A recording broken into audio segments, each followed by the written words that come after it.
Welcome to my channel, Indigo Moon Arts, where creativity glows and imagination becomes illumination. Well, good morning, everyone. It is Teresa with Indigo Moon Arts, here to do a quick video this morning. Just touching base until I can get to some of the step-by-step tutorials this weekend, talking about some supplies, especially for newbies. Folks want to know what to use, and I can tell you, when you look around at all of the great projects that people are creating, it's overwhelming if you don't know what everyone is using, especially because there are so many types of products. So what do you really need versus what you don't need? I can share what I use and what specific projects, and we're going to just fly through this really quick because in our step-by-step, we actually focus on those products. And this weekend, I am absolutely going to do an embellishment where I go back and add all the jewelry findings, ribbons, and, you know, the final touches that really make it pop. Papers. There's a really a conversation that everybody asks. Where do you get your images? Through doing this, I'm learning a lot. And one of the things that I've learned is that small images for things like bottles and cutting boards and oyster shells are harder to come by. So guess what? I'm going to show you where I like to use rice paper. And rice paper is a thinner paper. It's much thinner than a copy paper. I'm not sure it's pound weight, but on an 8.5 by 11 sheet of paper, you get 4 images, which is absolutely perfect bottle size for cutting back. So you'll have a little bit of excess. And I get most of those from Etsy. So I have 3 or 4 vendors that I use, but you can just go to Etsy and put in anything you like mermaid rice paper, and a handful of things will come up and you can go through them. There's so many options. What is really exciting for me is, having now gotten a lot of feedback from the groups, I'm going to start creating my own images. I'm going to work with various software programs like Procreate, various memberships, as well as a few artists, to come up with designs specifically for decoupagers that are small, not furniture, transfers or decals. And I'm going to be making them available to you. It's a process, but I'm a very big fan of Art Nouveau. So I've been working on some Art Nouveau women. I've been working on whimsical animals. I have an amazing, amazing design coming. And so I'm going to be working on that, how to get them to you the best way, maybe downloadable images where you can print them out yourselves, keep it very inexpensive, and you can pick and choose. So that's in the works.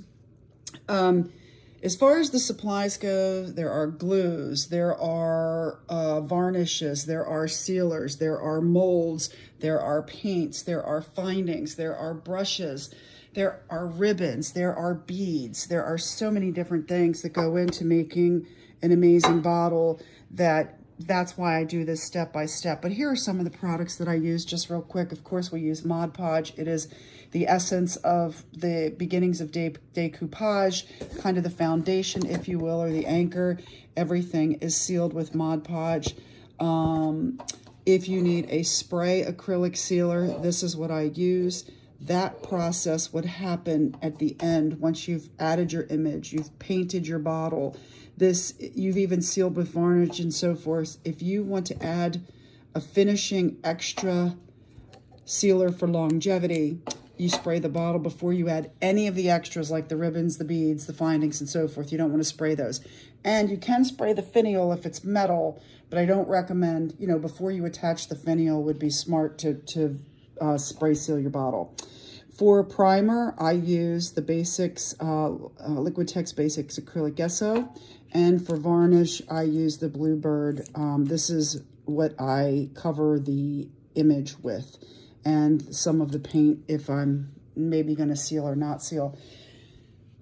Yay. The molds, so many places to buy them, so many to get. It's endless. These are what we use for the wonderful scroll embellishments and so forth. And I will give you some information on those during those segments, those steps within the video. This one I got recently from Hobby Lobby.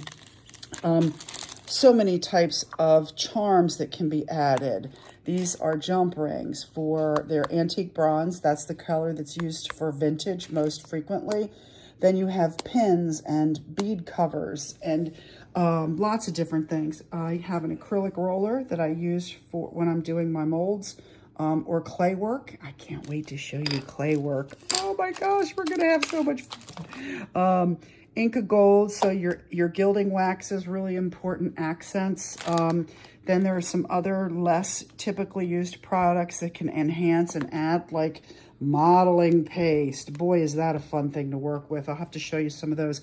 The Epoxy Sculpt, that is an air dry cement clay. And what you can do with this in beads is absolutely remarkable. I used it all the time in my polymer clay work. Ribbon. Okay, not all ribbon is created equal.